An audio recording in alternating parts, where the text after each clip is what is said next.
নমস্কার। আজকে আমাদের পালসেটিলা সিরিজের এটা 3rd ক্লাস সম্ভবত। আমরা আজকে 3rd ক্লাসে এসেছি। বলা ভালো পালসেটিলার অ্যানানকুলাস বালবোসাস ট্যাফিসেগ্রিয়া সিরিজের 3rd ক্লাস এটা। যেহেতু এই সিরিজের মধ্যে অ্যানানকুলাসি ফ্যামিলির অন্তর্গত একটা ড্রাগ, এই ড্রাগের মধ্যে পালসেটিলা সবথেকে বেশি ইউজ হয়। আমার মনে হয় প্রতিদিন আমাদের ক্লিনিক্যাল প্র্যাকটিসে একটা দুটো কেস খুব কম করেও পালসেটিলা প্রেসক্রিপশন করি। তাই বলা ভালো এটা পালসেটিলা সিরিজ। এই ফ্যামিলিটাকে বলা হয় পালসেটিলা ফ্যামিলি। যেমন কোন একটা ওয়েল নোন পার্সন বা প্লেসের নাম অনুযায়ী কিন্তু আমরা নামকরণ করি। আমাদের ক্লাসে যদি আমাকে জিজ্ঞাসা করে কেউ, কোনো সিনিয়র দাদা বা জুনিয়র ভাই, যে তুমি কোন ব্যাচের, তুমি কোন ব্যাচের স্টুডেন্ট, আমরা বলি আমরা অমুক ইয়ারের, অথবা আমরা বা আমি অমুকের ব্যাচের স্টুডেন্ট। মানে আমাদের ক্লাসের সব থেকে যে ফেমাস স্টুডেন্ট তাকে উদাহরণটা দিই, অমুকের ক্লাসের স্টুডেন্ট, তার মানে হচ্ছে ওই ছেলেটাকে মোটামুটি অনেকেই চেনে। তাহলে সবাই একটা আইডিয়া করতে পারে যে সত্যিকারের আমি কোন ব্যাচের স্টুডেন্ট। তাই পালসেটিলা হচ্ছে র্যানানকুলেসি ফ্যামিলি, বলা যেতে পারে এটা পালসেটিলা ফ্যামিলি। এই ফ্যামিলির মেন ফিচার যেগুলো আমরা পাই সবই পালসেটিলা ফ্যামিলি। পালসেটিলা সাথে খুব রিলেটেড এই সিমটম গুলো। তা সবসময় আমাদের ফিলোসফি, অর্গানন অফ মেডিসিন, এগুলোকে মাথায় রাখতে হয়। কারণ হচ্ছে আমরা কাউকে ফলো করি না, আমরা কোনো স্ট্যান্ডার্ড বুক বা আমাদের মাস্টার্সরা যে পথ দেখিয়েছেন আমরা সেই পথ শুধু অনুসরণ করি, কারণ এইগুলো হচ্ছে স্ট্যান্ডার্ড। ঠিক সেই রকম আজকে একটু অ্যাফোরিজম নিয়ে বলি। 5 নম্বর অ্যাফোরিজম, ফিফথ অ্যাফোরিজম। ফিফথ অ্যাফোরিজমে হচ্ছে যে অ্যাক্সেসরি সার্কামস্ট্যান্সেস। হ্যানিম্যান সাহেব প্রথমেই বলে গেছেন, একদম শুরুর দিকে ফিফথ অ্যাফোরিজমে বলে গেছেন যে আমরা যখন কেস টেকিং করব কি কি দেখবো, কি কি দেখবো না, কি কি নেব, কি কি নেব না। তা এখন আমরা আসি কি কি নেব। অ্যাক্সেসরি সার্কামস্ট্যান্সেস আপনারা সবাই জানেন। অ্যাক্সেসরি মানে হচ্ছে অতিরিক্ত। আমরা বলি না গাড়িতে অ্যাক্সেসরিজ কি আছে, অ্যাক্সেসরি মানে হচ্ছে অতিরিক্ত। সার্কামস্ট্যান্সেস মানে হচ্ছে তার পারিপার্শ্বিক অবস্থার সাথে সেটা কতটা সামঞ্জস্যপূর্ণ।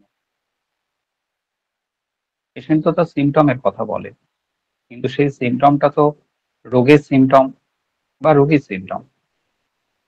কিন্তু সেই সিমটমের সাথে হ্যানিম্যান সাহেব বলছেন সবসময় ক্রনিক ডিজিজের ক্ষেত্রে স্পেশালি অ্যাক্সেসরি সার্কামস্ট্যান্সেস এর উপরে জোর দিতে হবে। এটা ক্রনিক ডিজিজের ক্ষেত্রে মেনলি প্রযোজ্য। তো অ্যাক্সেসরি সার্কামস্ট্যান্সেস মানে কি? মানে হচ্ছে পেশেন্টের সাথে রিলেটেড কিছু স্টেট, কিছু অবস্থা, সেইগুলোর উপর জোর দিতে হবে। সেটা কি করে? সেটা অ্যাকচুয়ালি পেশেন্টকে বুঝতে সাহায্য করে। তো কি কি অ্যাক্সেসরি সার্কামস্ট্যান্সেস ইন দিস, উনি বলছেন যে আপনারা যদি 5 নম্বর অ্যাফোরিজমে যান তাহলে এইভাবে লেখা আছে, the ascertainable physical constitution of the patient. রোগী কেমন দেখতে? ascertainable physical constitution of the patient when specially disease is chronic disease. The moral intellectual character. শুধু উনি ফিজিক্যাল কনস্টিটিউশন বলে থেমে থাকেননি, তার মরাল ক্যারেক্টার। মরাল মানে কি?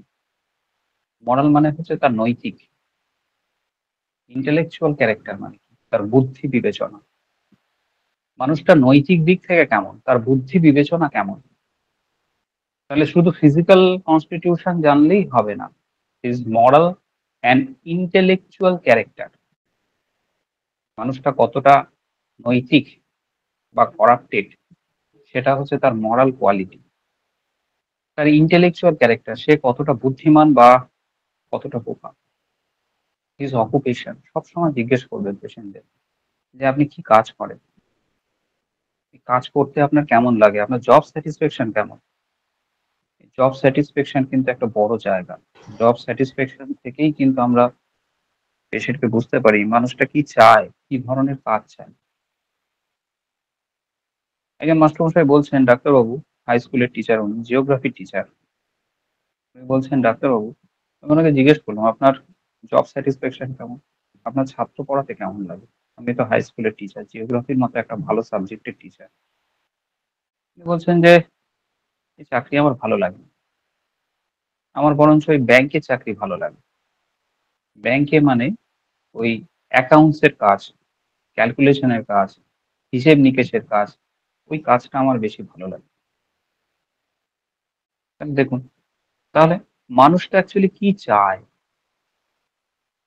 আর কি করছে, তার সাথে মানুষটা কতটা মানিয়ে নিতে পারছে বা পারছে না, এখানেই কিন্তু মানুষটার কোয়ালিটি নির্বাচন হয়। স্কুল টিচারের চাকরি উনি করছেন তার কারণ হচ্ছে কিছু করতে হয়, চাকরি না করলে খাবো কি? তো সেজন্য চাকরি করতে হয়। কিন্তু উনার এই চাকরি ভালো লাগে না। আবার অনেকে আছে যে তাদের জীবনের স্বপ্ন হচ্ছে স্কুল টিচার। আমি কাউকে কিছু শেখাতে পারবো। তাই না? তাহলে দেখুন ওষুধগুলো আলাদা, আলাদা হয়ে যায়। তাহলে মানুষটার অকুপেশন কি? সে অকুপেশন এর সাথে সে কতটা মানিয়ে নিতে পেরেছে? একজন ঘুষখোর পুলিশ অফিসার সে ওই চাকরিটাই ছোটবেলা থেকে স্বপ্ন দেখেন, আমি বড় হয়ে পুলিশ অফিসার হব। কারণ কি প্রচুর টাকা উপার্জন করা যায় অসৎ উপায়ে। আবার কেউ বলছে যে ডাক্তারবাবু কি করব? না নিলে কি করব? চাকরি ছেড়ে দিলে তো খেতেও পারবো না। আমি নিতে চাই না কিন্তু পরিস্থিতি এমন হয়ে দাঁড়ায়, কিছু করার নেই। সেজন্য আমার প্রমোশনও নেই। আমি এক জায়গায় আটকে আছি। এরকমও অনেক পুলিশ অফিসারের কাছ থেকে আমরা শুনি। তাহলে মানুষটার moral intellectual ক্যারেক্টার কেমন? his occupation, mode of living, মানুষটা হতে পারে খুব অর্থ অনেক আছে, সমৃদ্ধ, উপার্জনশীল একটা মানুষ। কিন্তু তার মোড অফ লিভিংটা স্ট্যান্ডার্ডটা সেই আন্দাজে নয়। খুব সিম্পল একটা লাইফ সে লিড করে। আবার দেখা যাবে সে সেরকম কোনো কিছু করেই না। কিন্তু তার আহামরি ব্যাপার-স্যাপার দেখলে মনে হয় বাবা! মানুষটা এরকম? দেখে তো বোঝাই যায় না মানুষটা একটা সাধারণ একটা মানুষ, একটা খুব সামান্য চাকরি করে। কিন্তু ঠাট-বাট দেখলে তো মনে হয় যেন বিশাল একজন is, IPS officer.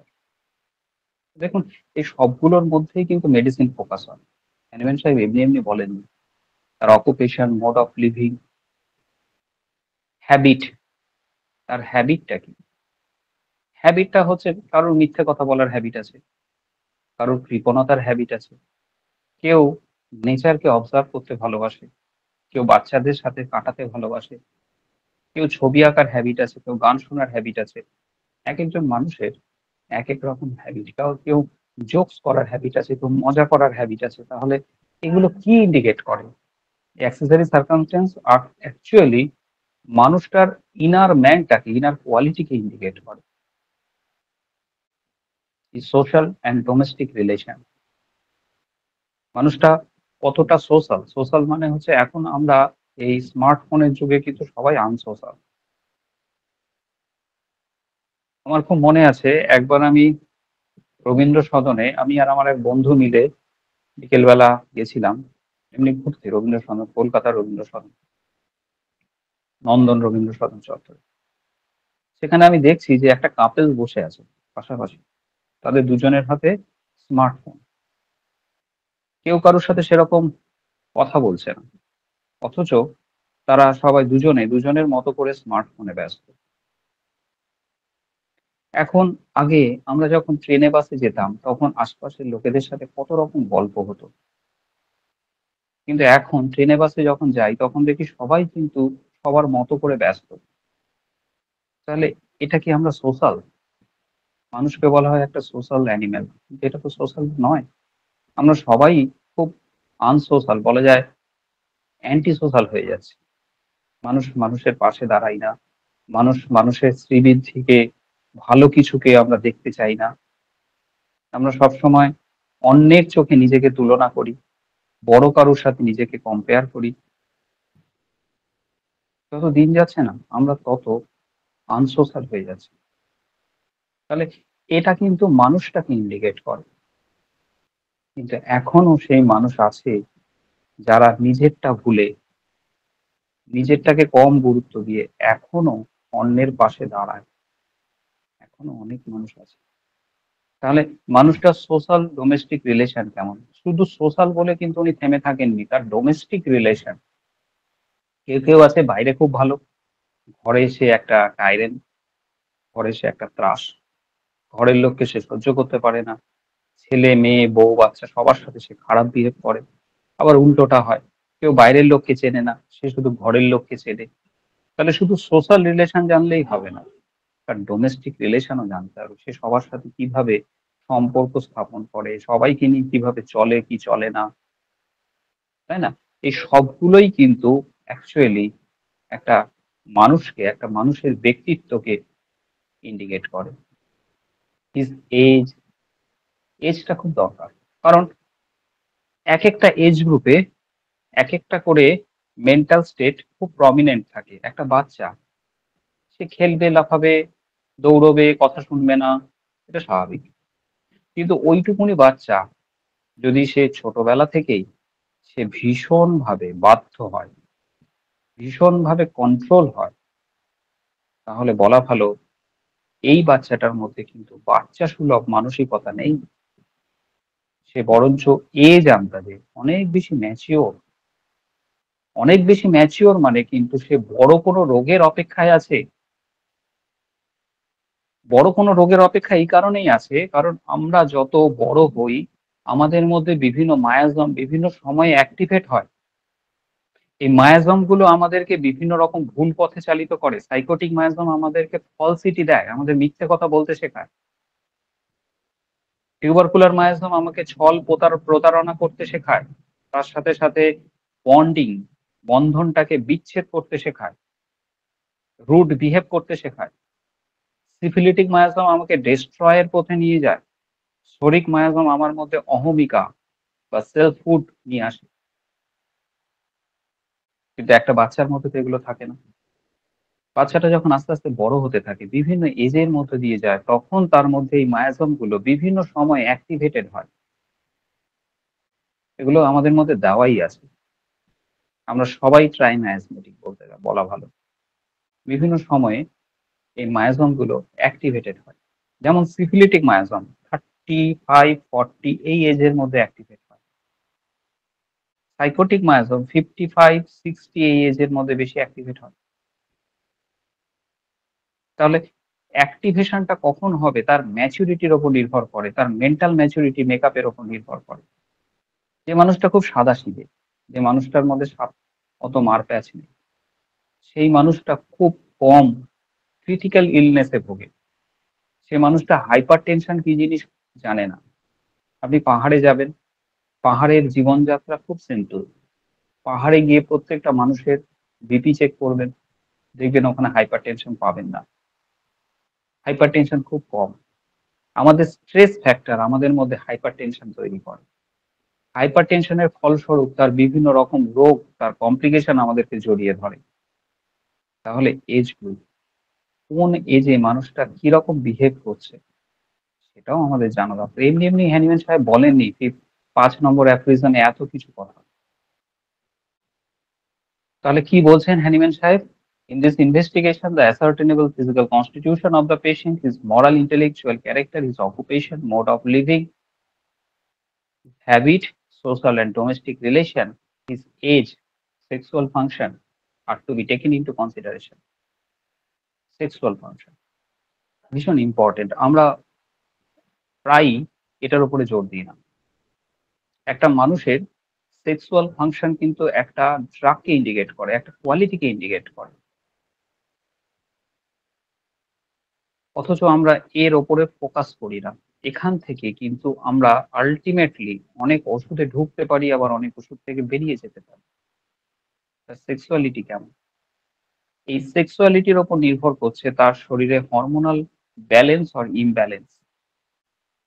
Hormonal action or hyper action. এই সেক্সুয়ালিটির উপর নির্ভর করছে তার কথা বলা, তার অ্যাটিটিউড, তার ম্যাগনেটিক স্পিচ, তার চেহারা সবকিছু নির্ভর করছে তার সেক্সুয়ালিটির উপর। এখনকার সময় যে সমস্ত ভণ্ড সাধুদের দেখতে পান না, ভণ্ড সাধু যাদের মধ্যে সত্যিকারের ভালো কোয়ালিটি নেই, তারা কি করে? তাদের মধ্যে এই সেক্সুয়াল এনার্জিটাকে তারা স্পিরিচুয়াল এনার্জিতে কনভার্ট করার চেষ্টা করে। এটা ফ্রাস্ট্রেশন বা ডিপ্রেশন বা ঠকানো যাই বলুন না কেন, সবকিছু মিলেমিশে এটা হয়। তাদের মধ্যে এই সেক্সুয়াল এনার্জি কি হয়, রিলিজিয়াস এনার্জিতে তারা দেখায়, কিন্তু অ্যাকচুয়ালি কিন্তু বাস্তবে তা নয়। তাই সেক্সুয়াল ফাংশনটাও কিন্তু খুব ইম্পর্টেন্ট একটা জায়গা। এখানে কিন্তু একটা মানুষের ব্যক্তিত্ব, বৈশিষ্ট্য সবকিছু কিন্তু লুকিয়ে আছে। তাহলে এই হচ্ছে আমাদের এক্সারসাইজ। সবগুলোকে আমরা জানবো, সবগুলোকে জানলেই দেখবেন একটা ড্রাগকে জানা হয়ে যায়, একটা মানুষকে জানা হয়ে যায়। তাহলে আমরা যদি পালসেটিলাকে এই অ্যাঙ্গেলে দেখি, তাহলে কি দেখবো? তার ফিজিক্যাল কনস্টিটিউশন কেমন পালসেটিলা? পালসেটিলা সাধারণত খুব রোগাসোগা হয় না, ন্যাপস্ট্রামের কনস্টিটিউশন হয় না, টিউবারকুলিনামের কনস্টিটিউশন হয় না, সেপিয়ার কনস্টিটিউশন হয় না, অতটা রোগা হয় না। পালসেটিলা একটু হেলদি চেহারা হয়, একটু ফ্যাটি ফ্ল্যাবি চেহারা হয়। তাহলে দেখুন, ফিজিক্যাল কনস্টিটিউশনটা প্রথমেই বলছে। তাহলে পালসেটিলা পেশেন্ট যখন আমাদের কাছে ঢুকবে, ক্লিনিকে যখন আসবে, আমরা রোগীটাকে দেখবো, দেখেই আমরা বুঝবো যে, আর যাই হোক এই ড্রাগটা ন্যাট্রামিউর বা সেপিয়া বা সাইলেশিয়া বা টিউবারকুলিনাম হওয়ার চান্স কম। কারণ তাদের কনস্টিটিউশনের থেকে এই মানুষটার কনস্টিটিউশন কিন্তু একটু ডিফার করছে, কিন্তু কনস্টিটিউশন কিন্তু সোল নয়। মোটা হলেই যে সে ন্যাট্রামিউর হবে না এমনটা কিন্তু নয়। কেন নয়? তার কারণ হচ্ছে এই ড্রাগগুলো যখন প্রুভিং হয়েছে, ড্রাগগুলোর কথা যখন আমরা প্রথম জেনেছি, বইগুলোতে লেখা আছে, তখন মানুষ, পৃথিবীতে খাদ্যের সংকট ছিল না। তখন মানুষ কিন্তু অপুষ্টিতে ভুগতো না। তখন মানুষ অপুষ্টিতে ভুগতো, আমি উল্টো বললাম। তখন পৃথিবীতে খাদ্যের সংকট ছিল, অপুষ্টিতে ভুগতো। বেশি দিন না, বছর 40 আগের কোনো পেশেন্ট যখন দেখাতে আসে, তার যখন পাস্ট হিস্ট্রির কথা জিজ্ঞাসা করি, সে মানুষটা বলে, ডাক্তারবাবু, দারিদ্র কি জিনিস আমি দেখেছি, সেই সময়টা গেছে আমার ওপর দিয়ে। আমাদের অনেক জায়গা, কিন্তু জায়গা দিয়ে হবে কি? বছরে তো একবার চাষ হয়। দুপুরবেলা গিয়ে তাল গাছের নিচে বসে থাকতাম বর্ষাকালে। বর্ষাকালটা এমন একটা সময়, কোনো খাবার পাওয়া যায় না, কখন একটা তাল পড়বে। তার হয়তো প্রচুর জায়গা আছে, বিঘা বিঘা জায়গা আছে, এখন সেই জায়গার মূল্য অনেক, এখন সে জমিদারের মতো। কিন্তু একটা সময় যখন একবার ফসল ফলতো, তখন মানুষটা কিন্তু ওই তাল গাছের তলায় বসে থাকতো, কখন একটা তাল পড়বে, সেই তালটা থেকে দুপুরের খিদেটা নিবারণ করতে পারবে। তাহলে একটা সময় মানুষের খিদে ছিল, অপুষ্টি ছিল, তখনকার সময় মেটামেডিকা গুলো লেখা হয়েছে। তখনকার সময় পালসেটিলা পেশেন্টের কেমন কনস্টিটিউশন ছিল, মোটাসোটা কনস্টিটিউশন ছিল। ন্যাট্রামের কেমন কনস্টিটিউশন ছিল, রোগা কনস্টিটিউশন ছিল। এখন তো ন্যাট্রামের বাচ্চা হচ্ছে ওভারফিড বেবি। ওভারফিড বেবি থাকার জন্য আমরা ন্যাট্রামের মধ্যে, ক্যালকেরিয়া ফসের মধ্যে কখনোই পুওর ফিজিক্যাল কনস্টিটিউশন পাবো না। তার কারণ তারা খিদে কি জিনিস তারা জানে না। তারা সবসময় চকলেট, মিষ্টি, এই হাই ক্যালোরি ফুড তারা সবসময় ইনটেক করছে। তাহলে পালসেটিলার ফিজিক্যাল কনস্টিটিউশন কেমন হবে? পালসেটিলা সাধারণত একটু ফ্যাটি ফ্ল্যাবি চেহারার হবে। আর কি দেখবেন পালসেটিলার মধ্যে? একটু অ্যানিমিক হবে, অ্যানিমিক হবে। তার ফিজিক্যাল কনস্টিটিউশনের মধ্যে কি কি দেখি আমরা?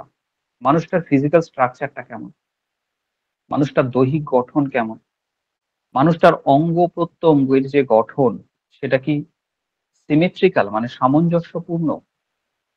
দুটো হাত কি সমান, না হাতের আঙুলগুলো হাতের সাথে মিলছে? মানুষটার দুটো দিক কি সমান? মানুষটার স্কিনের টেক্সচারটা কেমন? সেখানে কি অ্যানিমিয়া, জন্ডিস বা ক্লোরোসিস, যেটাকে আমরা জন্ডিস বলি, সেগুলো কি আমরা দেখতে পাচ্ছি? সেখানে কি দেখতে পাচ্ছি স্কিনটা আনহেলদি না হেলদি? সেখানে কি দেখতে পাচ্ছি স্কিনের মধ্যে কোনো বার্থ মার্ক আছে কিনা? সেখানে কি আমরা দেখতে পাচ্ছি তার চুলটার গঠন কেমন, তার ভুরুগুলো কেমন, তার ঠোঁটটা কেমন, তার আইটা কেমন, সে কি আই কনট্যাক্টে কথা বলছে কি বলছে না, তার ঠোঁটের মধ্যে এমন কোনো জায়গা আছে যেখানে স্পেশাল কোনো ক্র্যাক আছে, মুখের মধ্যে এমন কোনো রিজ আছে বা ক্রিজ আছে, দাগ আছে যেগুলো তার মেন্টালিটিকে ইন্ডিকেট করে, মুখটা কি অয়েলি, তার স্কিনটা কেমন, তার হাত আর পা দুটো ঘাম আছে না শুকনো, না ক্ল্যামি পার্সপিরেশন আছে, তার নখগুলো কেমন, নখের গঠন কেমন, এত কিছু তো আমরা দেখি। তার শরীরে হেয়ারের ডিস্ট্রিবিউশন কেমন, এই হেয়ারের ডিস্ট্রিবিউশন দেখে কিন্তু আমরা স্পট প্রেসক্রিপশন করতে পারি। যে সমস্ত সাইকোটিক প্রিডমিনেন্ট মেডিসিন গুলো রয়েছে তাদের হেয়ারের ডিস্ট্রিবিউশন হচ্ছে প্যাচি হেয়ার থাকে, স্পোরাডিক প্যাচি হেয়ার থাকে। টিউবারকুলার কনস্টিটিউশন যাদের তাদের বন মানুষের মতো চুল থাকে বুকে পিঠে।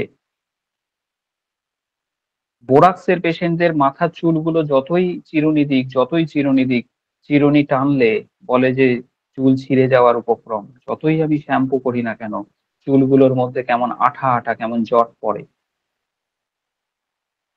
তাহলে এইখানেই তো ওষুধটা লুকিয়ে রয়েছে। হ্যানিম্যান সাহেব সেই জন্য প্রথমেই বলেছেন অ্যাক্সেসরি সার্কামস্টেন্সেস তার ফিজিক্যাল কনস্টিটিউশন।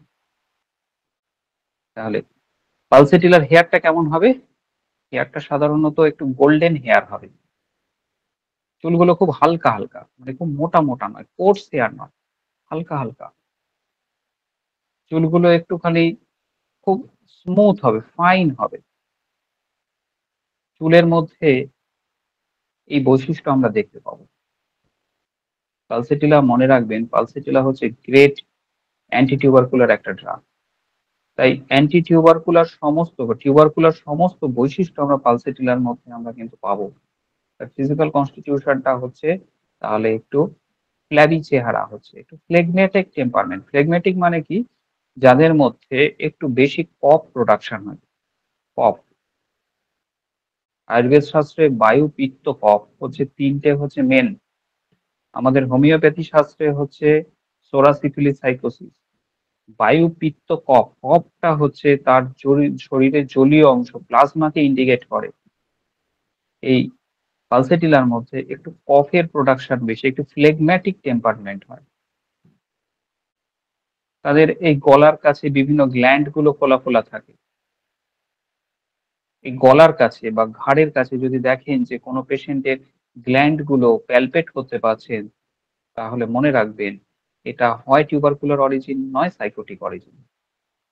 কারণ tubercular miasm itself mixed miasm, এখানে সাইকোসিস আছে, সিফিলিস আছে। তাহলে পালসিটিলার পেশেন্ট কেমন হবে? পালসিটিলার পেশেন্ট এইরকমই দেখতে হবে। পালসিটিলার পেশেন্টের মধ্যে আমরা এরপরে ফিজিক্যাল কনস্টিটিউশনের পরে তাদের মধ্যে কি দেখতে পাবো? মরাল ইন্টেলেকচুয়াল ক্যারেক্টার কেমন। পালসিটিলার পেশেন্টের মরাল ক্যারেক্টার কেমন? এরা খুব সাদাসিধে একজন মানুষ, খুব ক্রিটিক্যাল নয়, খুব কমপ্লেক্স মাইন্ডের একজন মানুষ নন এরা, সাদাসিধে। কিন্তু পালসেটিলার জীবন সংগ্রাম কিন্তু চলে সবসময় ভালোবাসা পাওয়ার জন্য, এটা মাথায় রাখবেন। পালসেটিলার জীবন সংগ্রামটা চলে ভালোবাসা পাওয়ার জন্য। এই ভালোবাসা পেতে গিয়ে এরা অনেক সময় অনেক ভালো কাজ বা খারাপ কাজ করে,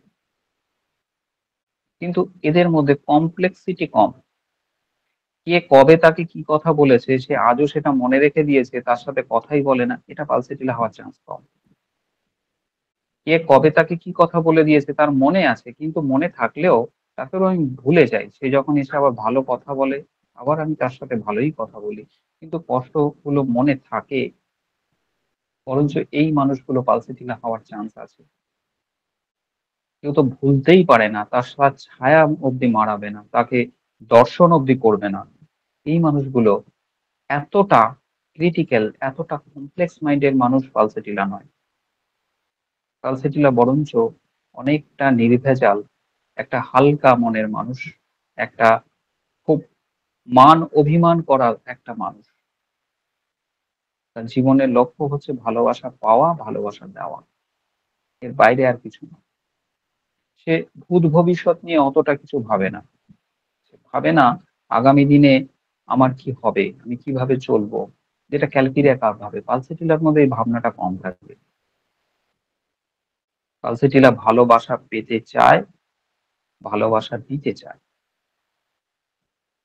তাহলে এই মানুষগুলো মরাল ইন্টেলেকচুয়াল ক্যারেক্টার কেমন হবে? এটাই এদের মরাল ক্যারেক্টার। মরাল ক্যারেক্টার মানে হচ্ছে এরা খুব ঠকানো, প্রতারণা করা এই ধরনের মানুষ নয়। ভালোবাসা পেতে গিয়ে সে হয়তো মিথ্যে কথা বলতে পারে, কিন্তু সেই মিথ্যে কথা কাউকে ক্ষতির মুখে ফেলবে না। একটু আইসোলেটেড থাকতে পছন্দ করে, একটু নিজেকে গুটিয়ে রাখতে পছন্দ করে। আবার যেখানে দেখে যে এই মানুষগুলো খুব রিলায়েবল, এই মানুষগুলোর সাথে আমি ফ্রি, কমফোর্ট ফিল করি, তাদের কাছে পালসেটিলা আবার ওপেন। তাদের কাছে একদম বন্ধুর মতো। কিন্তু যেখানে দেখবে যে এই এটা একটা অ্যাডভার্স সিচুয়েশন, এই মানুষগুলো ওকে ঠিকমতো নেবে না, তাদের কোনো জোকস বা তাদের কোনো বিহেভ তাকে কষ্ট দিতে পারে, সেইখানে পালসেটিলা নিজেকে একদম গুটিয়ে রাখে। ইন্টেলেকচুয়াল ক্যারেক্টার কেমন? ইন্টেলেকচুয়াল এরা মোটামুটি বুদ্ধিমান, মোটামুটি বুদ্ধিমান। এদের মধ্যে আমরা যেটা দেখতে পাই সেটা হচ্ছে ভীষণ মাইল্ডনেস। মাইল্ডনেস। আচ্ছা, কতটা পথ চললে পরে পথিক হওয়া যায়? একটা লাইন আছে না গানের, কতটা পথ চললে পরে পথিক হওয়া যায়। আমি যদি কতটা পথ চলবো তবে আমাকে তোমরা বলবে আমি একজন পথিক। ঠিক কতটা মাইল্ড হলে পরে পালসেটিলা হওয়া যায়, এই প্রশ্ন কখন আপনাদের মাথায় এসছে? কতটা পথ চললে পরে পথিক হওয়া যায়, ঠিক সেরকম ভাবে কতটা মাইল্ড হলে পরে পালসেটিলা হওয়া যায়। ভদ্রমহিলার বয়স 34-35। ওনার সমস্যা হচ্ছে যে অ্যানাল পাইলস, এক্সটার্নাল পাইলস, তার সাথে হচ্ছে profuse bleeding, pararectal bleeding, profuse bleeding. বলছে যে পিচকিরির মতো, কাটা পাঠার মতো ড্রপ বাই ড্রপ, টপ টপ করে, কখনো ফিনকি দিয়ে পিচকিরির মতো রক্ত পড়ে, পা দিয়ে গড়িয়ে রক্ত না, এইরকম রক্ত পড়ে। এত রক্ত, তার হিমোগ্লোবিন নেমে গেছে 5.6।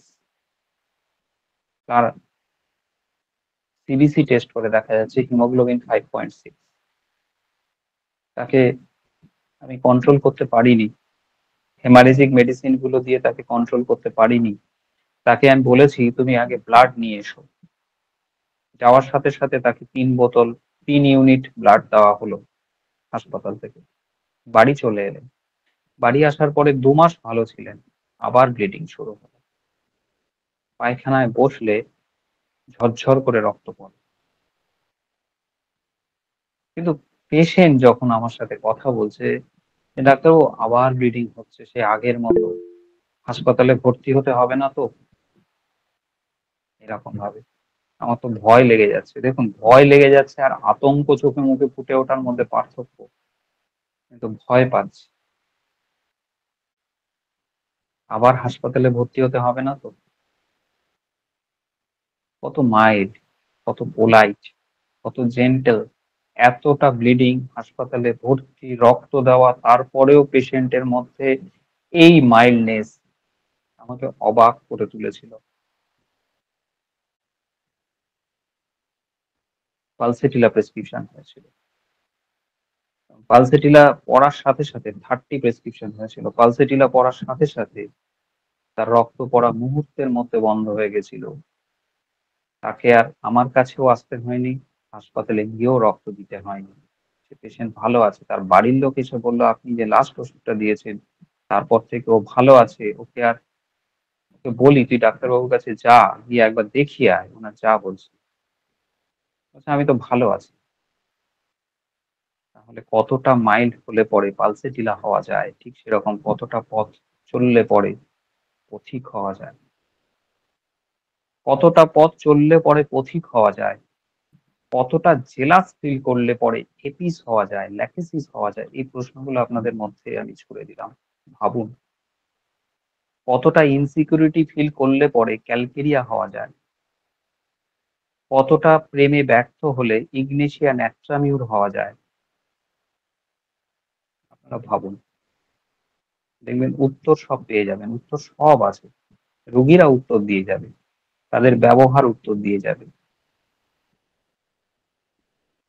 বাচ্চাটার কানে ব্যথা, আগের দিন বলছিলাম, কিন্তু তার বাবা মা দুজনেরই ঘুম ভাঙেনি তার কানে ব্যথার জন্য। এতটা মাইল্ড, এতটা সফট, এতটা কোমল। আগের দিন বলছিলাম মেলোড্রামাটিক। মেলোড্রামাটিক মানে হচ্ছে চাঁদের আলোর মতো কোমল। চাঁদের আলোতে আমরা যখন বসে থাকি, চাঁদের আলো আমাদের গায়ে জ্বালা ধরায় না। যতই পূর্ণিমা হোক, যতই হোক, স্নিগ্ধতা থাকে। এই পালসেটিলার ব্যবহারের মধ্যে, তাদের এই মাইল্ডনেস এর মধ্যে একটা স্নিগ্ধতা থাকে, সেখানে কোনো ইরিটেশন থাকে না, সেখানে আপনাকে কোনো বিরক্তি ভাব এনে দেবে না। পালসেটিলা অবশ্যই আপনার মধ্যে বিরক্তি আনতে পারে। তাদের ওই আহ্লাদি আচরণ, তাদের এই ন্যাগিং নেচার আপনার মধ্যে বিরক্তি আনতে পারে। আপনার মনে হতে পারে ঢং করছে। আপনার মধ্যে, আপনি বিজি প্র্যাকটিশনার হলে যদি পেশেন্ট এরকম আপনার সাথে করে, আপনার বিরক্তি আসতে পারে, কিন্তু সেটা আলাদা অ্যাঙ্গেল। কিন্তু আমার সারলো না, আমার কষ্ট হলো, আপনাকে সেখানে ডাইরেক্টলি বলছে যে ওষুধ খেয়ে তো আমার একটুও কমেনি, কি ওষুধ দিলেন, এই রকম কথা বলে পালসিটিটা কিন্তু বিরক্তি ভাব আপনার মধ্যে তৈরি করবে না। পালসিটার মধ্যে আমরা খুঁজি মাইল্ডনেস, সোবারনেস, জেন্টেলনেস। এটাই পালসেটিলার সিগনেচার টিউব। এখানেই পালসেটিলা অনেকগুলো ড্রাগ আসে আশেপাশে, অনেকগুলো ড্রাগ আসে। স্ট্যাফিসেগ্রিয়া এরকম আচরণ করতে পারে, র্যানানকুলাস বালবোসাস এরকম আচরণ করতে পারে, সাইলেশিয়া এরকম আচরণ করতে পারে। কিন্তু ছোট ছোট জায়গাতে প্রত্যেকটা ড্রাগ একটা আরেকটা থেকে আলাদা হয়ে যায়, সেপারেট হয়ে যায়। তাহলে পালসেটিলার মধ্যে আমরা যেটা দেখতে পাই, তার ইমোশন, ইন্টারনাল ইমোশন, সেটা সবসময় চ্যানেলাইজ হতে চায়। কখনো সেটা কষ্টের মধ্য দিয়ে, কান্নার মধ্য দিয়ে, কখনো ডিসচার্জের মধ্য দিয়ে চ্যানেলাইজ হতে চায়, ডিসচার্জের মধ্য দিয়ে। পালসেটিলার যে সমস্ত ডিসচার্জ গুলো হয়, ন্যাজাল ডিসচার্জ, বা চোখে কখনো কনজাংটিভাইটিস হয়েছে সেখানে মিউকোসাল ডিসচার্জ, বা লিউকোরিয়া, বা মেনস্ট্রুয়াল ডিসচার্জ, এই সব ডিসচার্জের মধ্যে দিয়েই কিন্তু পালসেটিলা রিলিফ পায়, রিলিফ পায়। এই ডিসচার্জ গুলো কখনোই এক্সপোরিয়েটিং ডিসচার্জ নয়। পালসেটিলার কথা যেমন আপনার এক্সপোরিয়েটিং কথা নয়, আপনাকে সেরকম ভাবে খোঁচা দেবে না, আপনার শরীরে মনের জ্বালা ধরাবে না, পালসেটিলার এই ডিসচার্জ গুলো কিন্তু এক্সপোরিয়েটিং ডিসচার্জ নয়, সফট মাইল্ড ডিসচার্জ। যদিও সেখানে পলিক্রোমাটিক, পলিক্রোমাটিক মানে হচ্ছে সেখানে হেভি ব্যাকটেরিয়াল ইনফেকশন আছে। পালসেটিলার কফটা হচ্ছে সবুজ হলুদ মেশানো থাকে, কখনো সবুজ বেশি থাকে। সবুজ মানে সেখানে হচ্ছে ইনফেকশনটা বেশি আছে, অতটা ইনফেকশন, অথচ ডিসচার্জটা এক্সপোরিয়েটিং নয়, ভিজে যাওয়া ডিসচার্জ নয়, বরঞ্চ পিওজোটের ডিসচার্জ, সিপিআর ডিসচার্জ, মার্কসলের ডিসচার্জ, এগুলো সব এক্সপোরিয়েটিং ডিসচার্জ। যেখানে যেখানে লাগে সেখানে সেখানে জ্বালা করে, খাওয়া হয়। অ্যাসিড নাইট্রিকের ডিসচার্জ, এগুলো সব এক্সপোরিয়েটিং ডিসচার্জ। কিন্তু পালসেটিলার ডিসচার্জ হচ্ছে প্ল্যান্ট ডিসচার্জ, কোনো জ্বালা ধরানো ডিসচার্জ নয়। বলে যে ডাক্তারবাবু, ওর চোখে যে কনজাংটিভাইটিস হয়েছে, লাল হয়ে আছে, দেখুন যে ওর থেকে পিছুটি হচ্ছে, কিন্তু চোখে ব্যথা বা জ্বালা সেরকম কিন্তু নেই। প্রচুর পিছুটি হচ্ছে, চোখ বন্ধ হয়ে থাকছে পিছুটিতে, কিন্তু চোখে ব্যথা বা জ্বালা নেই, এইরকম ভাবে পেশেন্ট বলে। ওর যে অত হোয়াইট ডিসচার্জ হচ্ছে, লিউকোরিয়া হচ্ছে, কিন্তু জ্বালা কিছু নেই। ওর যে ওরকম ঘন ঘন থোকা থোকা কফ উঠছে, নাকের ভেতরটা কোথাও হেজে যায়নি, কোনো নাক ঝাড়তে গেলে নাকে ব্যথা হচ্ছে না, এইরকম ব্ল্যান্ক ডিসচার্জ। যে কোনো ডিসচার্জ পালসেটিভার হচ্ছে ব্ল্যান্ক ডিসচার্জ। এবং ডিসচার্জ হচ্ছে পুরুলেন্ট, একটু মোটা ডিসচার্জ, পাতলা ডিসচার্জ না। সবসময় মাথায় রাখবেন, পাতলা ডিসচার্জ হচ্ছে সবসময় এক্সপোরিয়েটিং ডিসচার্জ হয়, পুরুলেন্ট ডিসচার্জ গুলো সাধারণত ব্ল্যান্ক ডিসচার্জ হয়। এখানে কিন্তু এক্সপোরিয়েশনটা থাকে না। তাই সবসময় ঠিক ডিসচার্জ পালসেটিলাকে ইন্ডিকেট করে, কিন্তু ঠিক ডিসচার্জ মানেই পালসেটিলা নয়, সেটাকে অন্যান্য দিক থেকে মেলাতে হবে, তবে আমরা বুঝে পালসেটিলা দেব। তাহলে পালসেটিলা কিন্তু আর্লি স্টেজের একটা রেমেডি নয়, পালসেটিলা একটু লেট স্টেজের একটা রেমেডি।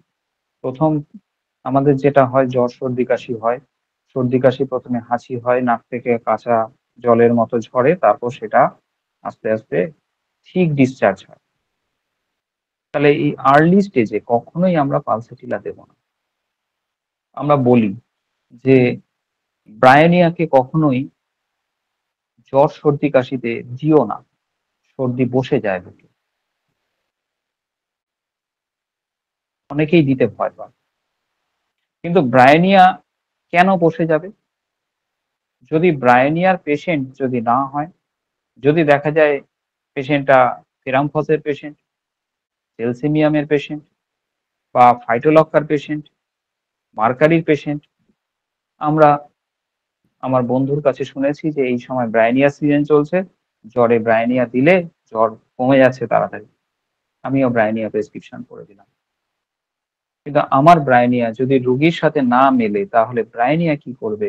তার অ্যাক্সেসরি সিম্পটম প্রডিউস করবে রোগীর মধ্যে। এখন প্রশ্ন হচ্ছে, একটা ডোজে কি অ্যাক্সেসরি সিম্পটম প্রডিউস করবে? করতে পারে। তার কারণ এই সময় ভাইটাল ফোর্স খুব সেনসিটিভ হয়ে থাকে। অন্য সময় খাওয়ালে হয়তো একটা ডোজ কিছু করবে না, কিন্তু এই সময়টা করে যেতে পারে, কারণ ভাইটাল ফোর্স এই সময় ওভার সেনসিটিভ হয়ে আছে। কারণ ভাইটাল ফোর্স এই সময় সবসময় সাহায্য চাইছে। কিভাবে সাহায্য চাইছে? ডাইনামিক মেডিসিন দিয়ে সাহায্য চাইছে। কিন্তু সেই সময় যদি তাকে সাহায্যের বদলে যদি তাকে বিপদে ফেলার জন্য ভুল ওষুধ প্রেসক্রিপশন করি, তাহলে সেই ওষুধের সিম্পটম রোগীর মধ্যে তৈরি হবে। এবং ব্রায়োনিয়ার সিম্পটম হচ্ছে ড্রাইনেস তৈরি করা। ব্রায়োনিয়া যদি ভুল প্রেসক্রিপশন হয়ে যায়, তাহলে ব্রায়োনিয়া কি করবে? সঙ্গে সঙ্গে সর্দিটাকে বসিয়ে দেবে, বুকে সাঁই সাঁই শুরু হবে, শ্বাসকষ্ট শুরু হবে। এইভাবেই ব্রায়োনিয়া খেয়ে অ্যাগ্রাভেশনটা হয়। আর আমরা বলি ব্রায়োনিয়া দিতে নেই। অ্যাকচুয়ালি আমাদের ভুল প্রেসক্রিপশনের জন্য অ্যাগ্রাভেশনটা হয়, অ্যাক্সেসরি সিম্পটমটা তৈরি হয়। এমনি এমনি তৈরি হয় না তো। যদি সালফারের পেশেন্ট হয়, সালফারের কমন সিম্পটম কি? জ্বালা। সালফারের কমন সিম্পটম হচ্ছে বাথিং অ্যাগ্রাভেশন। সালফারের কমন সিম্পটম হচ্ছে ওপেন এয়ারে রিলিফ। সালফারের কমন সিম্পটম হচ্ছে গরম মোটেই সহ্য করতে পারে না, বিছানার ওয়ার্ম হিটে তার অ্যাগ্রাভেশন হয়। তাহলে এইগুলো হচ্ছে আবার চুলকুনির কমন সিম্পটম। যদি দেখেন 60% চুলকুনির এইরকম সিম্পটম থাকে। তো আমরা যদি এইটুকুনির উপর সালফার প্রেসক্রিপশন করি, তাহলে তো সালফারের অ্যাক্সেসরি সিম্পটম দিতে শুরু করবে, অ্যাগ্রাভেশন করে যাবে স্কিন ডিজিজটা। কিন্তু অ্যাকচুয়াল সালফারের পেশেন্টকে যদি সালফার সিএম দেওয়া হয়, তাহলে অ্যাগ্রাভেশন হওয়ার কথা নয়। যে অ্যাগ্রাভেশনটা হবে সেটা মিনিমাম অ্যাগ্রাভেশন হবে, সেটা ওয়েলকাম অ্যাগ্রাভেশন। অ্যাগ্রাভেশন তো হয়, অ্যাগ্রাভেশন প্রতিটা ক্ষেত্রে হয়। কিন্তু অ্যাগ্রাভেশনটা এতটাই কম অ্যাগ্রাভেশন হয়, আমরা বুঝতে পারি না। অ্যাগ্রাভেশন না হলে কিওর হবে না। কিন্তু আমাদের মাইনুটনেস এর জন্য সেই অ্যাগ্রাভেশনটা এতটাই কম হয়, এতটাই মিনিমাইজ হয়, আমরা ধরতে পারি না অ্যাগ্রাভেশনটাকে। আমরা কি দেখতে পাই? রোগীর ইমপ্রুভমেন্ট দেখতে পাই। সে যাই হোক, তাহলে পালসেটিলার মধ্যে আমরা কি দেখতে পেলাম? আমরা চেঞ্জেবিলিটি দেখতে পেলাম। তাদের মাইন্ডটা খুব চেঞ্জেবল, তাদের সিমটম খুব চেঞ্জেবল, তাদের পেন খুব চেঞ্জেবল, তাদের একটা রোগ থেকে আরেকটা রোগের দিকে চেঞ্জেবিলিটি খুব আসে। বিশেষ করে যদি গনোরিয়াল ইনফেকশন থাকে, সেটা সাপ্রেস হয়। মামস যদি সাপ্রেস হয়, তাহলে সেইখান থেকে কিন্তু অন্যান্য সিমটম দিতে শুরু করে। সেই জন্য অনেকেই বলেন যে ক্রনিক ডিজিজ গুলোর ক্ষেত্রে সবসময় পালসেটিলা দিয়ে শুরু করা উচিত। তাহলে কেসটা অনেকটা ওপেন হয়, কেসটা ক্লোজ থাকে না, কেসটা আমাদের কাছে ওপেন হয়ে যায়, আমাদের সেকেন্ড প্রেসক্রিপশনে সুবিধা হয়। ক্রনিক ডিজিজের প্রেসক্রিপশন পালসেটিলা দিয়ে করা উচিত।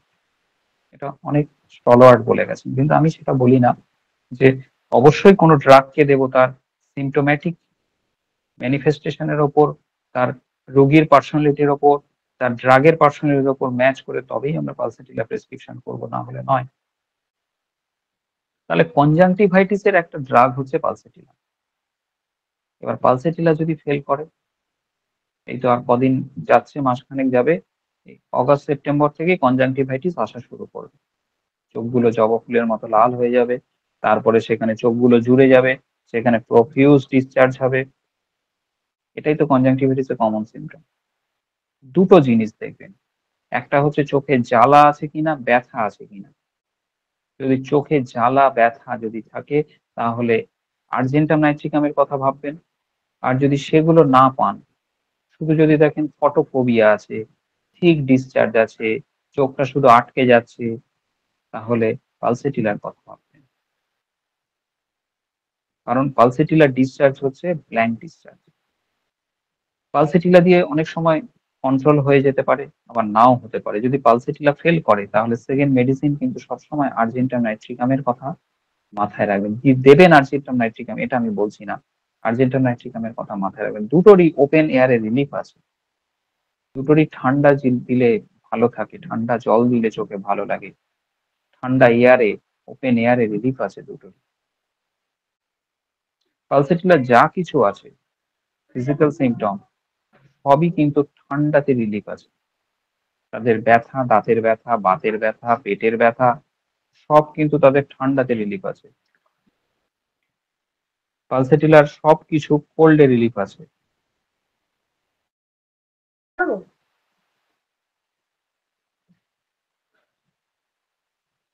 পালসেটিলার ডায়রিয়াটা কেমন হবে? ডায়রিয়ার মধ্যে দুটো জিনিস শুধু প্রশ্ন করবেন যে আপনার যে পায়খানাটা হচ্ছে, পায়খানাটা কেমন হচ্ছে বলুন তো? দুটো জিনিস দেখবেন। পেশেন্ট বলবে যে আমার এই ডায়রিয়াটা, পাতলা পায়খানাটা সেই ভোর রাতের দিকে বেশি হচ্ছিল। রাত্রিবেলা ঘুম ভেঙে গেছে, পাতলা পায়খানা হচ্ছিল। সারাদিন অতটা হয়নি। আবার দেখলাম সন্ধ্যেবেলা পাতলা পায়খানা হচ্ছে, আবার রাতের দিকে হচ্ছিল। পালসেটিলার সাধারণত রাতের দিকে বেশি ডায়রিয়াটা হয়। আর এই ডায়রিয়ার বৈশিষ্ট্য হচ্ছে যে খুব চেঞ্জেবিলিটি। এখানে চেঞ্জেবিলিটি থাকে ডায়রিয়াতেও। কখনো একটু থকথকে পায়খানা, কখনো পাতলা পায়খানা, কখনো একটু ভালো পায়খানা, কখনো একদম জলের মতো পায়খানা, কখনো একটু আমাশা আছে। এই রকম ভাবে চেঞ্জেবিলিটি থাকে। স্টুলের মধ্যেও এই চেঞ্জেবিলিটি আমরা দেখবো। প্রশ্ন করতে হবে যে আচ্ছা আপনার যে পায়খানা হচ্ছে, বারবার যে পায়খানায় যাচ্ছেন আপনি, প্রত্যেকবার কি একই রকমের পায়খানা হয়? ডেফিনিটলি পেশেন্ট বলে যে না ডাক্তারবাবু, আমার পায়খানা কিন্তু বিভিন্ন সময় বিভিন্ন রকমের পায়খানা হচ্ছে। তাহলে এই চেঞ্জেবিলিটি, তার কালারের চেঞ্জেবিলিটি, কনসিস্টেন্সি চেঞ্জেবিলিটি পালসেটিলাকে ইন্ডিকেট করে। পালসেটিলার ডায়রিয়া সাধারণত মিষ্টি জাতীয় কিছু, ফ্যাট জাতীয় কিছু, ফ্যাটি ফুড বা ফ্রুট খাওয়ার পরে, ফল খাওয়ার পরে ডায়রিয়াটা বেশি হয়। পায়েস খেয়ে যদি ডায়রিয়া হয়, বমি হয়, তাহলে আইসক্রিম খেয়ে যদি বমি পায়খানা হয়, পালসেটিলার কথা মাথায় রাখুন। আবার যদি মাংস খাওয়ার পরে যদি পায়খানা বমি হয়, তাহলে নাক্সের কথা মাথায় রাখুন। বিরিয়ানি খেয়ে যদি পায়খানা হয়, তাহলে অবশ্যই পালসেটিলার কথা মাথায় রাখুন। কিন্তু যদি ফুচকা খেয়ে পায়খানা বমি হয়, তাহলে নাক্স, আর্সেনিক অ্যালবাম এদের কথা মাথায় রাখুন। পালসেটিলা সাধারণত মিষ্টি জাতীয় কিছু খাবার খেয়ে, দুধ জাতীয় কিছু খাবার খেয়ে, ফ্যাটি ফুড জাতীয় খাবার খেয়ে পালসেটিলার ডায়রিয়া, ভমিটিং বেশি পরিমাণে হয়। আবার যদি দেখেন যে খুব রিচ খাবার খেয়েছে, মাংস খেয়েছে বা কোনো তন্দুরি খেয়েছে, সেক্ষেত্রে ডায়রিয়া, ভমিটিং হলো, সেক্ষেত্রে কিন্তু আমরা আবার নাগভূমিকার কথা মাথায় রাখবো, আর্সেনিক অ্যালবামের কথা, কার্বোভেজের কথা মাথায় রাখবো। যদি অ্যানিমেল ফুড খেয়ে যদি সমস্যাটা বেশি হয়, মাংস খেয়েছে, মাছ খেয়েছে, তাহলে আর্সেনিক অ্যালবাম, নাগভূমিকা, কার্বোভেজ এগুলোর কথা মাথায় রাখুন। অবশ্যই সিমটম সিমিলারিটি ইন্ডিকেট করবে আলটিমেট মেডিসিনটাকে। তাহলে যদি মিষ্টি জাতীয় কিছু খেয়ে যদি বেশি ডায়রিয়া, ভমিটিং হয়, তাহলে অবশ্যই আমরা পালসেটিলার কথা মাথায় রাখবো।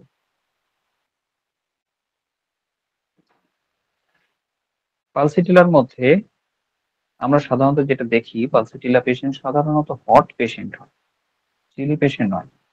হট আর চিলি বুঝবো কি করে? পেশেন্টকে জিজ্ঞেস করতে হবে তুমি শীতকালটা কেমন তোমার লাগে, শীতকালটা তুমি ভালোবাসো? কখনো লিডিং কোশ্চেন করবেন না। এমন কোশ্চেন করবেন যে কোশ্চেনের উত্তরটা হ্যাঁ বা নাতে হয় না, পেশেন্টকে কিছু এক্সপ্লেনেশন দিতে হয়, সেই ধরনের কোশ্চেন করবেন। তোমার যে শীতকাল, গরমকাল, বর্ষাকাল, কোন কালটা ভালো লাগে, কেন ভালো লাগে? পেশেন্ট বলবে যে আমার বসন্তকালটা খুব ভালো লাগে। কেন বসন্তকাল ভালো লাগে? বলবে যে ডাক্তারবাবু সেই সময় অনেক গাছে ফুল ফোটে, পাখিদের অনেক ডাক শোনা যায়, দিনটা আস্তে আস্তে বড় হতে থাকে, খুব ঠান্ডা গরম থাকে না, নেচারটা খুব সুন্দর হয়ে যায়। সেই জন্য আমার বসন্তকাল ভালো লাগে। কেউ বলে ডাক্তারবাবু এই শীতকালে এত ঠান্ডা আমি নিতে পারি না, বসন্তকালের গরমও থাকে না আবার ঠান্ডাটাও কম থাকে, তাই বসন্তকাল ভালো লাগে। দেখুন, দুটো ওষুধ কিন্তু আলাদা, কিন্তু দুটোরই বসন্তকাল ভালো লাগে। তার কি ভালো লাগে, তার পেছনে কি যুক্তি আছে, সেইখানেই কিন্তু ওষুধটা দাঁড়িয়ে আছে। এটা পর্দা। ভালো লাগাটা হচ্ছে পর্দা। এই পর্দার আড়ালে যে ড্রাগটা লুকিয়ে আছে, পর্দাটাকে তো সরাতে হবে, নইলে আমি কি করে বুঝবো? ভালো লেগেছে বলেই কিন্তু ড্রাগটা পর্দার আড়ালে এসে দাঁড়িয়েছে। এবার আমাকে পর্দাটা সরাতে হবে। কেন তোমার ভালো লাগলো? কেন তুমি এলে আমার কাছে? দেখবেন রোগীর উত্তরে কিন্তু বলে দেবে যে এই জন্য আমার আমার বর্ষাকালটা খুব ভালো লাগে ডাক্তার। বলে কেন বর্ষাকালটা তোমার ভালো লাগে? বলছে বর্ষাকালে ভিজতে আমার বৃষ্টিতে ভালো লাগে। কেউ বলবে ডাক্তারবাবু বর্ষাকালটা আমার কাছে জম। বৃষ্টি যদি একটু মাথায় পড়ে, গায়ে পড়ে, তাহলেই আমার সর্দি, কাশি, জ্বর অবধারিত। বর্ষাকাল আমার সহ্য হয় না। আবার বলবে বর্ষাকালটা আমার খুব ভালো লাগে। কারণ বর্ষাকালে কত সুন্দর প্রকৃতিকে দেখতে লাগে। বর্ষাকালে স্কুল ছুটি হয়ে যায়। বর্ষাকালে আমাদের কাজ কমে যায়। বর্ষাকালটা আমি খুব এনজয় করি ডাক্তারবাবু। তাহলে ভালো লাগার পেছনে কারণটা কি সেটা দেখতে হবে। পালসেটিলার ভালো লাগার পেছনে কারণ হচ্ছে যে পালসেটিলা হট পেশেন্ট, সেই জন্য পালসেটিলা সবসময় কোল্ড ওপেন এয়ার পছন্দ করে। যত টিউবারকুলার অ্যান্টি টিউবারকুলার ড্রাগ আছে সবাই কিন্তু কোল্ড ওপেন এয়ার পছন্দ করে, যদিও অনেকেই চিলি পেশেন্ট। পালসেটিলা কখনো হট কখনো চিলি, কিন্তু পালসেটিলা ওপেন এয়ার পছন্দ করে। পালসেটিলা যা কিছু ওপেন এয়ারে রিলিফ হয়। এই যে ঘরে এত কাশে না ডাক্তারবাবু, বাইরে খোলা হাওয়াতে গেলে দেখেছি ওর কাশিটা কমে যায়। অনেকে দেখবেন যে একটা ড্রাই কাফ থাকে কিছুদিন পরে, তারপরে সেই কাফটা না ময়েস্ট কাফ হয়ে যায়, একটু ঘর ঘরে কাফ হয়ে যায়, কাশির সাথে কফ উঠতে থাকে। এই স্টেটটা সবসময় পালসেটিলাকে ইন্ডিকেট করে। কাশির বৈশিষ্ট্য হচ্ছে সন্ধ্যাবেলা বাড়ে, ওপেন এয়ারে কমে, কাশলে অনেকটা কফ ওঠে, সবুজ সবুজ কফ উঠতে থাকে। এটা পালসেটিলাকে ইন্ডিকেট করে। হিপার সালফও এরকম। হিপার সালফের কাশির কফও কিন্তু এরকম ময়েস্ট কফ উঠতে থাকে, অনেকটা ঘর ঘরে কফ উঠতে থাকে। হিপার পালসেটিলা খুব কাছাকাছি। পার্থক্য কোথায় করবেন? পালসেটিলার সাথে অন্যান্য সিমটম মিলিয়ে দিন। পালসেটিলার ড্রাই টাং, নো থার্স্ট। হিপারের থার্স্ট মোটামুটি থাকে। হিপারের কাশিটা মাঝরাতের পর থেকে রাতের দিকে মেনলি অ্যাগ্রাভেট করে। পালসেটিলার কাশিটা সন্ধ্যাবেলা অ্যাগ্রাভেট করে।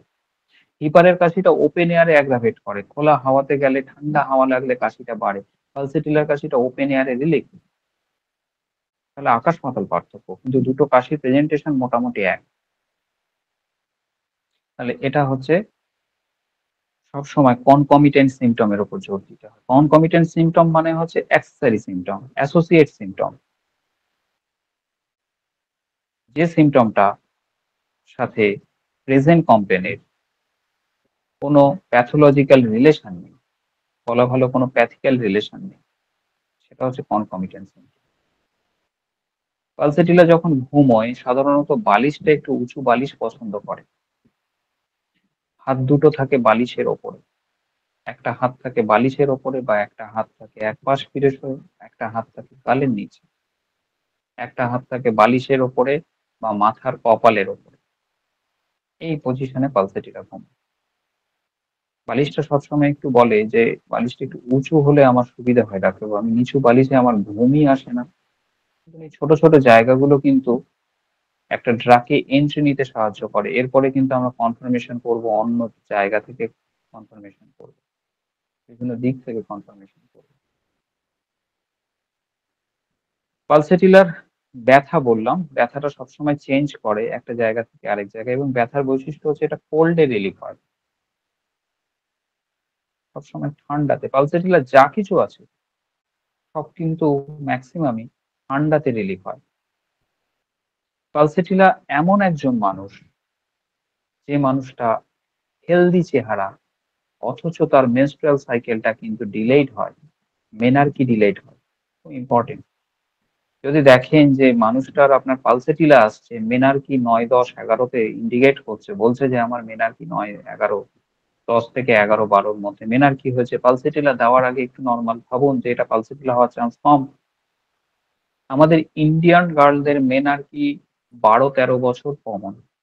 যদি তার আগে হয়, ১২, ১৩ বছরের আগে হয় সেটা আর্লি মেনার্কি। যদি ১৩, ১৪ পেরিয়ে যায়, ১৪, ১৫, ১৪ শেষ ১৫-র দিকে হয় তাহলে লেট মেনার্কি, ডিলেড মেনার্কি। যদি ডিলেড মেনার্কি না থাকে তাহলে পালসেটিলা দেওয়ার আগে একটু ভাবতে হবে। ১৫, ১৬, ১৪ পরে সাধারণত মেনার্কি থাকে। পালসেটিলার সব ডিসচার্জ কিন্তু blank discharge except menstrual discharge. সব ডিসচার্জ হচ্ছে blank discharge except menstrual discharge. Menstrual discharge হচ্ছে ঝামেলা করা একটা ডিসচার্জ। সেই সময় পালসেটিলা মুড সুইং হয়, ইরিটেবল হয়, ইরিটেশন ফিল করে, অপোজিট ল্যাক্টেসিস জিঙ্কাম। যতদিন পিরিয়ড চলে পেশেন্টকে প্রশ্ন করতে হবে, আচ্ছা তোমার এই যতদিন পিরিয়ডটা চলে সেই সময় তুমি কেমন থাকো, তোমার মানসিক অবস্থা কেমন থাকে, সেই সময়টাতে তোমার কি কোনো সমস্যা হয়, অন্য কোনো সমস্যা হয়?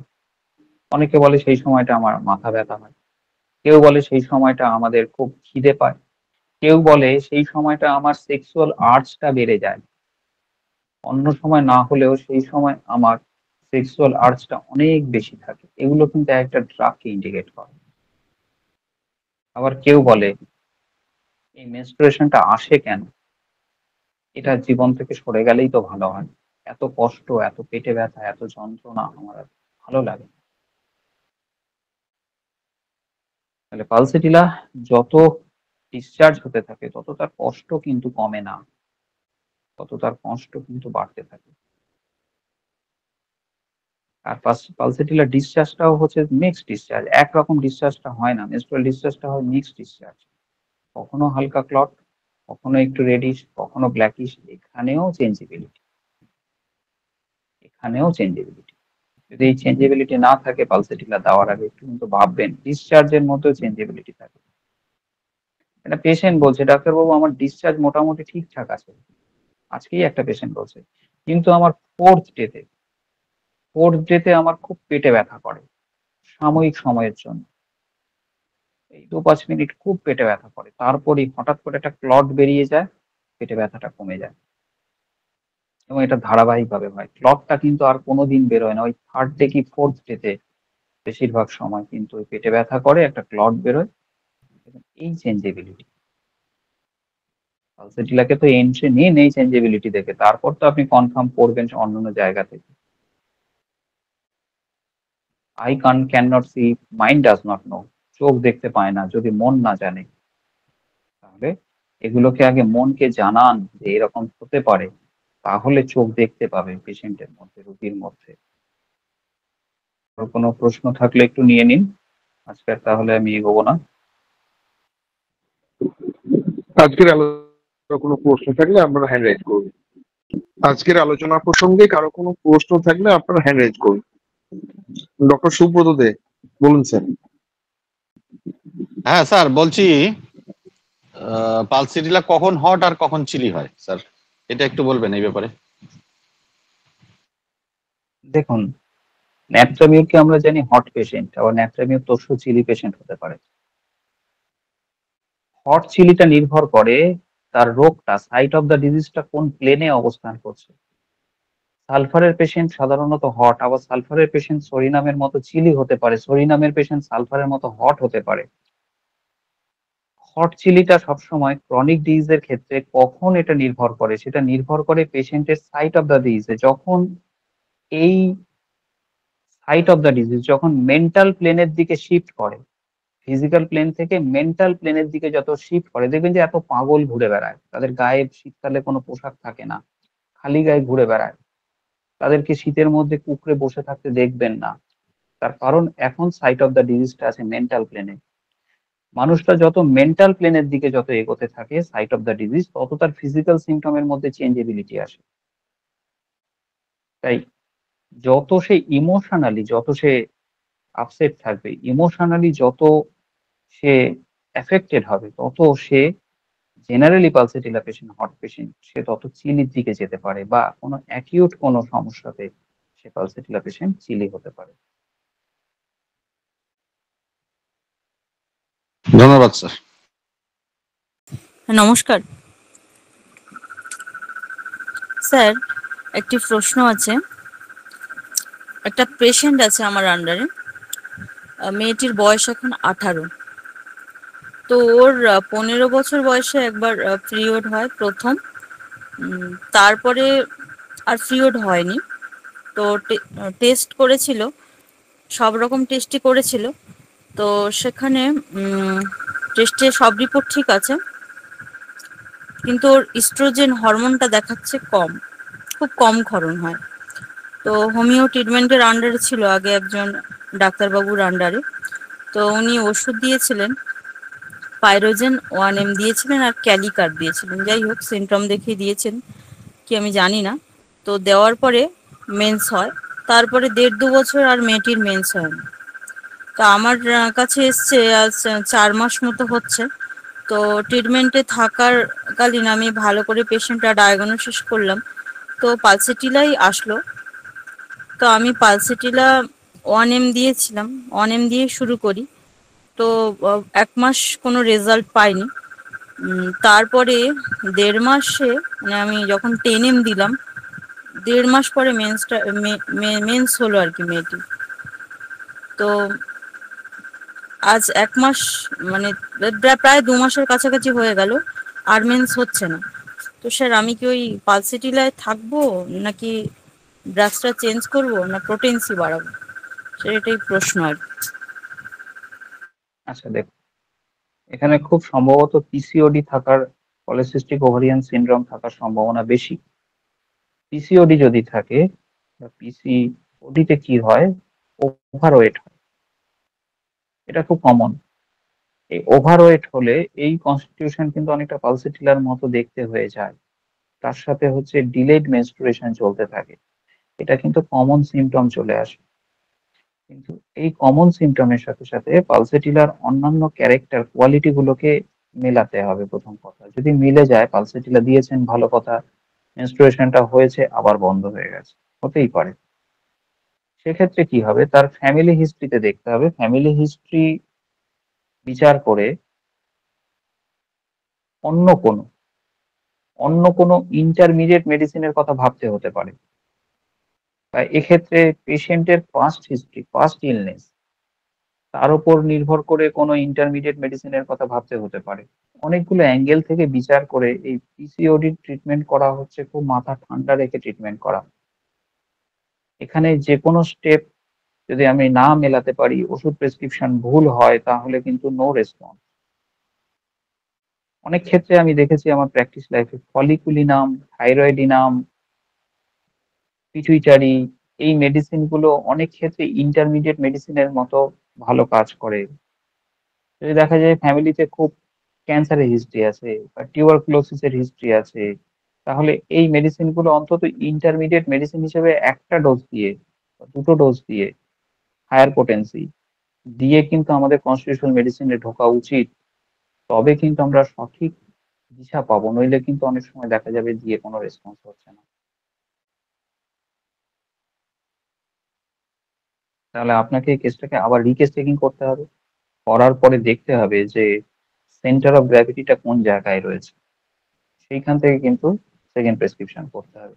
এমন নয় যে পালসেটিলা আজকে কাজ করা বন্ধ করে দিয়েছে বলে আগামী দিনে কাজ করবে না, এমনটা কিন্তু নয়। আজকে পালসেটিলা মিস হয়েছে বলে আগামী দিনে পালসেটিলা আর কাজই করবে না, এই ধারণা কখনো রাখবেন না। পালসেটিলা আবার কাজ করতে পারে, ইন্টারমিডিয়েট মেডিসিন পড়ার পরে আবার পালসেটিলা আবার ভালোভাবে কাজ করতে পারে।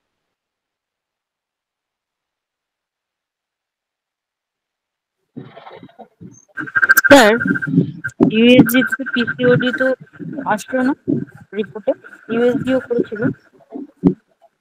সেটা যদি না আসে তাহলে দেখতে হবে তার পিটুইটারি হরমোনের কোনো সমস্যা রয়েছে কিনা, বা থাইরয়েডের অ্যাক্সেসে কোনো সমস্যা আছে কিনা, বা তার ওই থাইরয়েড গ্ল্যান্ডটাও ঠিক আছে, ওটার রিপোর্ট ঠিক আছে, শুধু দেখাচ্ছে ইস্ট্রোজেন হরমোনটা কম ক্ষরণ হচ্ছে। হ্যাঁ, এবার ইস্ট্রোজেন হরমোনটা আসে কোনখান থেকে? অক্সিজেন সিক্রেশনটা হয় কোত্থেকে? তার তো প্যাথোফিজিওলজি দেখতে হবে। যদি ইস্ট্রোজেনের হরমোন সিক্রেশনটা যদি কম হয়, ইস্ট্রোজেন তো ফলিকুল ওভারি থেকে আসে, এটা মেনলি পিওরলি একটা ওভারিয়ান হরমোন। ওভারি নিশ্চয়ই কোনো ডিসফাংশন হচ্ছে, তাই ইস্ট্রোজেনের সিক্রেশনটা কম হচ্ছে।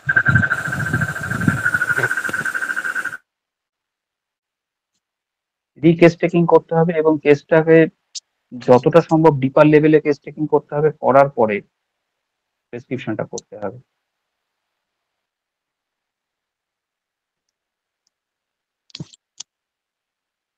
ধন্যবাদ স্যার। নীলুফার ইয়াসমিন। আসসালামু আলাইকুম।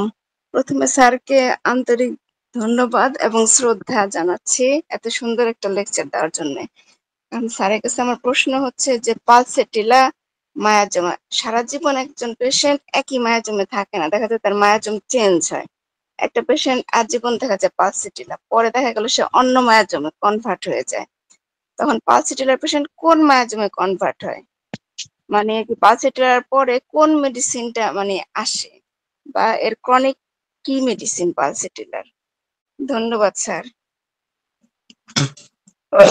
হ্যাঁ, দেখুন, আমরা কিন্তু আগে থেকে কখনোই বলবো না এর ক্রনিক অমুক, ওর ক্রনিক অমুক, এর কমপ্লিমেন্টারি অমুক, এটা দিয়েছি এরপর আমি রুটিনলি এটা দেবো, এটা কখনোই বলবো না। স্পেসিফিক কোনো মেডিসিন পালসেটিলার পরে আসে এমনটা ঠিক নয়। পালসেটিলার লেয়ার ফরমেশন করে, প্রত্যেকটা রোগী লেয়ার ফরমেশন করে প্রত্যেকটা মেডিসিন। তাই তার নিচে কি লেয়ার আছে সেই লেয়ারটা আগে থেকে কখনোই কিন্তু বলা সম্ভব নয় কি লেয়ার আছে, তবে কিছুটা আইডিয়া করা যায়। যেমন ক্যালকেরিয়া কার্ভ, ক্যালকেরিয়া কার্ভের পেশেন্ট অনেকটা ইমোশনালি স্টেবল পেশেন্ট। তাই ক্যালকেরিয়া কার্ভের ওপরে কখনোই আমরা ন্যাট্রামিউর বা ইগনেশিয়া লেয়ার পাই না, পাবো না, পাওয়াটা একটু আনকমন, তাই না? ঠিক সেরকম পালসেটিলার সাথে ইমোশনালি যে সমস্ত ড্রাগগুলোর খুব রিলেশন আছে, সেটা বলতে গেলে অনেকগুলো ড্রাগ আসবে, রিলেশন আছে, সেই সমস্ত ড্রাগের লেয়ার তৈরি হওয়ার সম্ভাবনা বেশি। পালসেটিলার সাথে খুব কাছাকাছি ওষুধ হচ্ছে কেলিসাল, খুব কাছাকাছি মেডিসিন হচ্ছে সাইলেশিয়া, কেলিনিও, এই মেডিসিন গুলো আসতে পারে। এমন নয় যে পালসেটিলার পরে এই ওষুধগুলো দেব, যদি সিমটম করসপন্ড করে। সব সময় একটাই কথা, সিমটম থাকলে দেব, না থাকলে দেব না। সিমটম মানে কি, পেশেন্ট অ্যাজ এ হোল। দেখা গেল পালসেটিলা খাওয়ার পরে সে পেশেন্ট বলতে শুরু করলো আমার গ্যাস অম্বল হচ্ছে ডাক্তারবাবু, আগে তো গ্যাস অম্বল হতো না, বিকেলের দিকে পেট ভার হয়ে যাচ্ছে, সিমটম চেঞ্জ হচ্ছে। কেউ বলতে পারে পালসেটিলা খাওয়ার পরে ডাক্তারবাবু আমার তো এখন মিষ্টি খেতে খুব প্রবণতা, আসক্তি বাড়ছে, আগে তো ছিল না ডাক্তারবাবু, এই দেখুন সিমটম চেঞ্জ হচ্ছে। ফিজিক্যাল সিমটমও যেমন চেঞ্জ হয়, মেন্টাল সিমটমও চেঞ্জ হয়। কেউ বলে আমার ইরিটেবিলিটি বেড়ে যাচ্ছে, সিমটম চেঞ্জ হয়। তাই সব দিক থেকে বিচার করে যে ওষুধটা আসবে সেই ওষুধটাই দিতে হবে। কোনো মানুষ একটা ওষুধে সারা জীবন থাকে না। হ্যানিম্যান সাহেব বলেছেন, কেন সাহেব বলেছেন, series of antipsoric remedy, treatment করলে তবে ক্রনিক ডিজিজ ভালো হয়। আবারও ধন্যবাদ স্যারকে।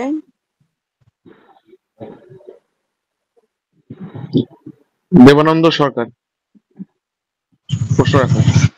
স্যার অপূর্ব লেকচার স্যার, তুলনা করা যায় না স্যার। স্যার আমার একটা পেশেন্ট বেড়ে গেল স্যার, মাস তিনেক আগে দুটো হাতের তালুতে অ্যাসিড পড়ে, তারপর থেকে হাতের তালু সাদা হয়ে গেছে আর ফেটে ফেটে গেছে স্যার।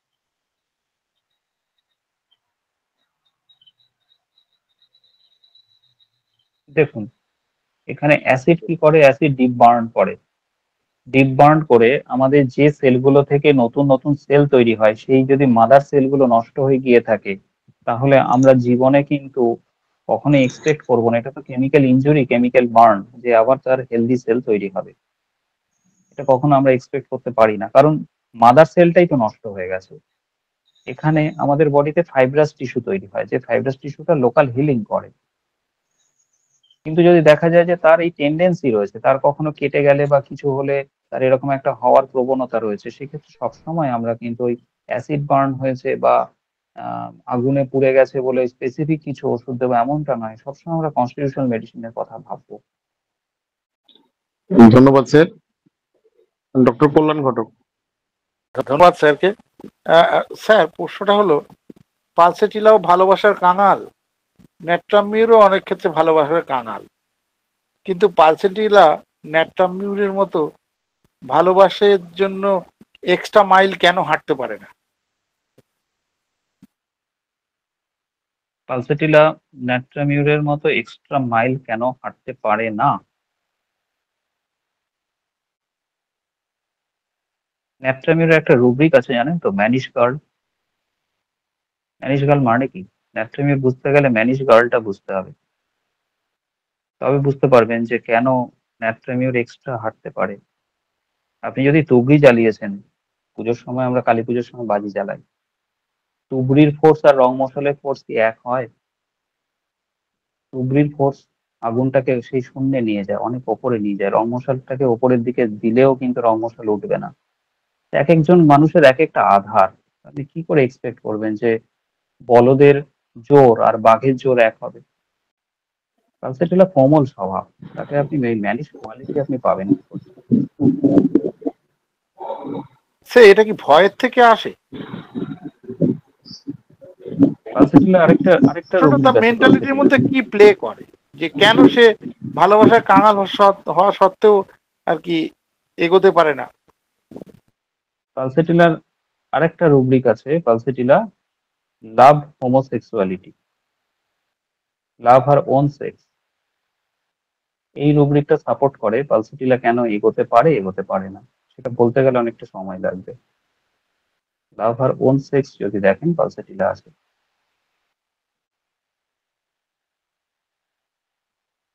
সেটা আগের ক্লাসে আমি অলরেডি বলেছি কি হয় অ্যাকচুয়ালি।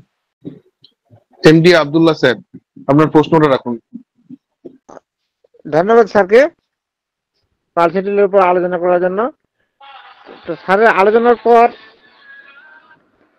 সময় আমি শুনলাম যে সাইন সিমটম মিলায় যদি ওই যে চর্মরোগের ক্ষেত্রে যদি সালফার সিএম দেওয়া যায় তাহলে অ্যাগ্রাভেশন কম হয় নাকি, এটা একটু আরেকটু জানতে চাচ্ছি একটু স্যারের কাছ থেকে।